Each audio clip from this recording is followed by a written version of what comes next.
Olá, eu sou Raquel Rangel Cesário, estou lendo para você o livro Diário de Berlim, escrito pelo jornalista norte-americano William Shirer. Nós estamos numa viagem desde 1934 e agora já em junho de 1940. Estamos na altura do armistício assinado entre França e Alemanha, que foi lido agora no último vídeo e continuará sendo o assunto deste vídeo, deste trecho que eu vou ler hoje. Mas antes, eu gostaria de ler para vocês um comentário da Sandra Caçador Fernandes, que é talvez a pessoa que ouve o livro junto à medida que eu vou gravando, né? Minha ouvinte mais assídua. Oi, Sandra, obrigada por sua participação, pelo seu comentário. E esse comentário ela deixou no vídeo 79, e ela disse o seguinte: Sandra Caçador Fernandes, Paris é uma cidade emblemática, povoa nosso imaginário de diversas formas. Essa leitura de hoje foi muito tocante, não só pela queda de Paris, mas também como Schiller se refere à cidade. Também é significativo como os alemães se referem a ela. Bom saber hoje que os alemães estavam enganados e Paris se reergueu. Os franceses sempre foram um povo lutador. Os governantes erraram ao adiar tanto a solução do problema na Segunda Guerra Mundial, mas o povo francês foi guerreiro. Trazendo para os dias atuais, volta e meia comparo a reforma da Previdência no Brasil, aceita pela população com uma passividade bovina, ao passo que na França, o povo foi às ruas protestar de forma bastante aguerrida.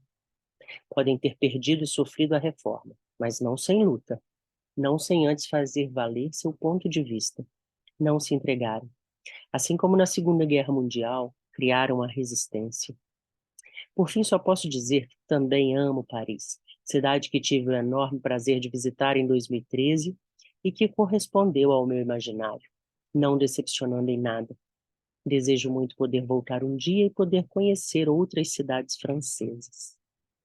Paris é realmente maravilhosa e é muito emocionante ler esses relatos do Schiller, que era um apaixonado também pela cidade, né? E Sandra, neste vídeo não, mas no próximo, o Schiller faz um tour por Paris e nós podemos usar esse tour dele para conhecer, para revisitar Paris, né? Quando voltarmos lá, espero que eu volte, que você volte também, e muitos dos nossos ouvintes possam ter essa experiência. E aí, olha, super legal, você sempre comenta, eu agradeço, eu gosto muito, como já disse. Então, para você que não é a Sandra, mas que também está aqui, comente, interaja comigo pelo balão de comentários, compartilhe este canal com seus amigos que se interessam por esse assunto, tá bom? E lembre-se de curtir o canal, porque o algoritmo do YouTube gosta dessas coisas e vai poder é, divulgar, o canal passa a aparecer para mais pessoas, né? Mas vamos começar aqui a leitura. O que o Schiller escreveu em 22 de junho de 1940, à meia-noite. Ou seja, o armistício foi assinado dia 21, então já na passagem de 21 para 22, ele escreveu isso aqui, em Paris. Estou hoje demasiadamente fatigado para escrever. Assim, reproduzo apenas o que disse na minha irradiação. Abre aspas. Foi assinado o armistício. Foi assinado exatamente às 18 horas e 50 minutos, tempo alemão de verão, isto é, a 1 hora e 25 minutos. E o foi no mesmo velho vagão ferroviário, em plena floresta de Compiègne, onde foi concluído o armistício de 11 de novembro de 1918. Entretanto, este armistício de hoje, embora com as assinaturas de franceses e alemães, não entrará em vigor imediatamente. Fomos informados de que a delegação francesa está de partida para a Itália a bordo de um avião especial. Quando lá chegar, a Itália fará conhecer os termos pelos quais está disposta a fazer cessar a sua guerra com a França. Logo que esteja também assinado o armistício franco-italiano, A notícia será enviada imediatamente aos alemães. Estes, por sua vez, comunicarão oficialmente ao governo francês em Bordeaux. Então, 6 horas depois, cessa a luta. Os canhões deixam de vomitar metralha. Os aviões baixam voo e termina a sangueira da guerra. Isto é, termina entre a Alemanha e a Itália de um lado e a França de outro. Porque a guerra contra a Grã-Bretanha, essa naturalmente vai prosseguir ainda. As negociações para o atual armistício processaram-se muito mais rapidamente que se poderia esperar. Houve uma grande atividade telegráfica e telefônica entre Paris e Bordeaux por parte dos plenipotenciários franceses. Aliás, uma das pequenas maravilhas desta guerra foi uma linha telegráfica para Bordeaux atravessando as duas linhas de frente, onde a luta continua. Na realidade, desde a noite passada, alemães e franceses conseguiram estabelecer contato telefônico entre os plenipotenciários que se acham em Compiègne e o governo francês em Bordeaux. Ainda há poucos minutos, tive a oportunidade de ouvir a primeira conversação travada entre os dois extremos da linha quando procuravam estabelecer a primeira ligação. É um fato interessante, embora pequeno, que deve passar à história. Os alemães levaram a linha telefônica até o Loire, em Tours. Naquela cidade, os engenheiros estenderam uma linha sobre a ponte do rio, onde, por mais estranho e milagroso que pareça, ela foi ligada à central telefônica francesa e a levou até Bordeaux. Podemos ouvir o telefonista alemão de Compiègne que dizia: Alô, Bordeaux! Alô, governo francês de Bordeaux! Falou em francês e alemão. Soou estranho para nós, como deve ter soado igualmente para os franceses, quando ele acrescentou em francês: Ici la centrale de l'armée allemande à Compiègne. Fala o quartel-general alemão de Compiègne, chamando o governo francês de Bordeaux. A linha estava ótima e pudemos ouvir perfeitamente clara a voz do telefonista francês naquela cidade. Depois de estabelecida a ligação, a linha foi entregue ao governo francês e aos seus plenipotenciários, que aqui se encontram. Olha só, nós estamos na era da internet, de mandar uma mensagem de WhatsApp para o Japão chegar lá imediatamente. E aqui a gente tem a oportunidade de ver o desenvolvimento da tecnologia durante a guerra, né? E a novidade dessas comunicações rápidas, das transmissões de rádio também, que a gente já viu neste mesmo livro. Continuando a transmissão, o texto da transmissão de Schiller naquele 21 para 22 de junho de 40. Dessa forma, durante toda a noite de ontem e o dia de hoje, prosseguiram as negociações para o término da guerra. Vez por outra, os franceses dirigiam-se da sua tenda de campanha para o vagão, a fim de realizar entendimentos com o general Keitel.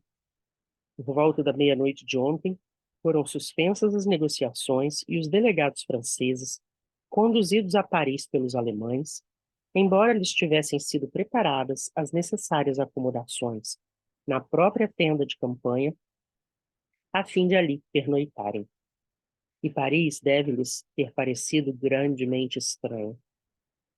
Pela manhã de hoje, os plenipotenciários franceses regressaram a Compiègne. Por volta das 10h30, vimos-los quando se dirigiam ao vagão de Foch. Ficaram ali pelo espaço de 1 hora até a chegada do general Keitel. Pelas janelas podíamos vê-los discutindo e examinando vários documentos.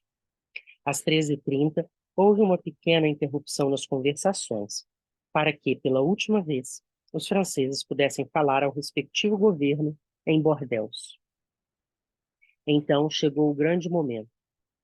Exatamente às 18h50, os que se achavam no interior do vagão começaram a apor as respectivas assinaturas às condições do armistício impostas pela Alemanha.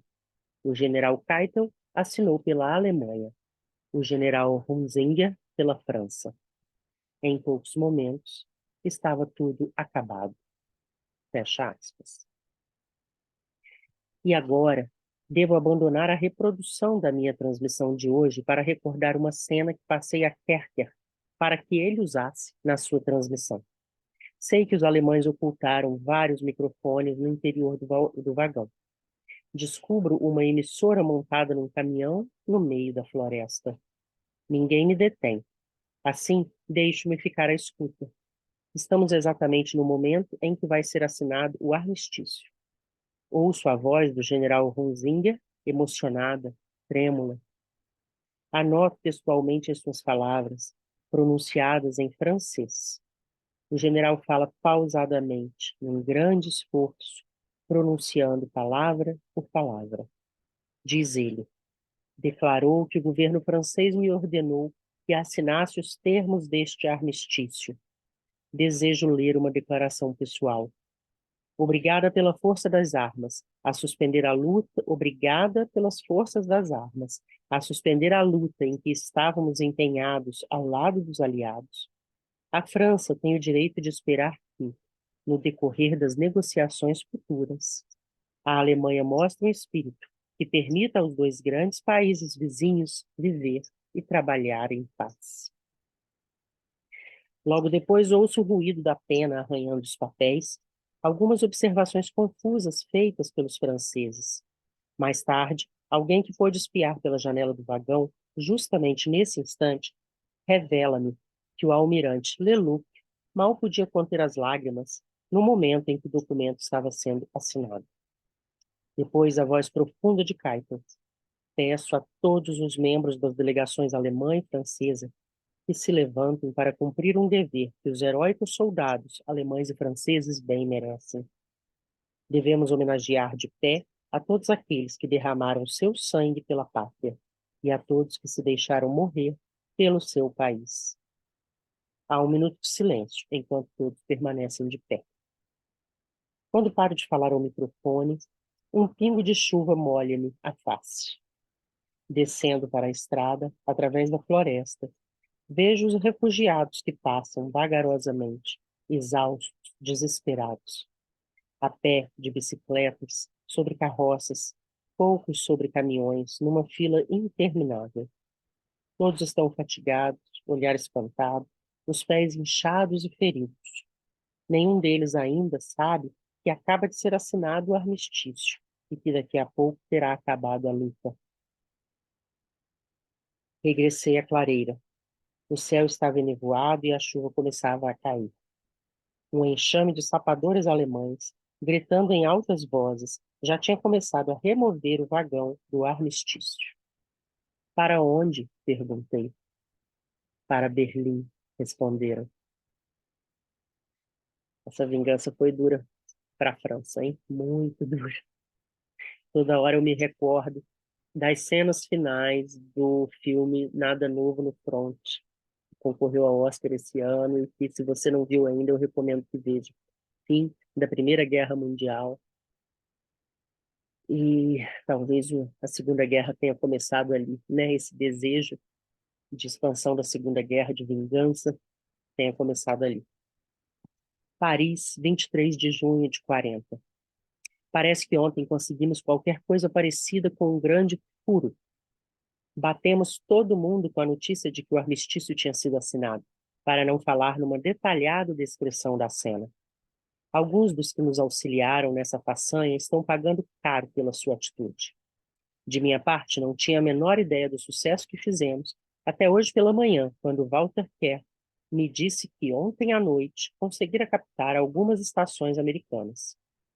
Por 2 ou 3 horas, diz ele, fomos os únicos a noticiar os fatos. Segundo afirma, alguns dos nossos comentaristas pareciam um pouco nervosos, à proporção que as horas iam passando e não surgia a confirmação dos acontecimentos. Provavelmente lembravam-se da notícia prematura sobre o armistício que a UP divulgou em 7 de novembro de 1918. Nós vamos ficar por aqui. No próximo vídeo eu continuo a leitura ainda desse dia 23 de junho, mas com o passeio turístico dele, do Schirer e de um amigo pela Paris. Ok? Até a próxima.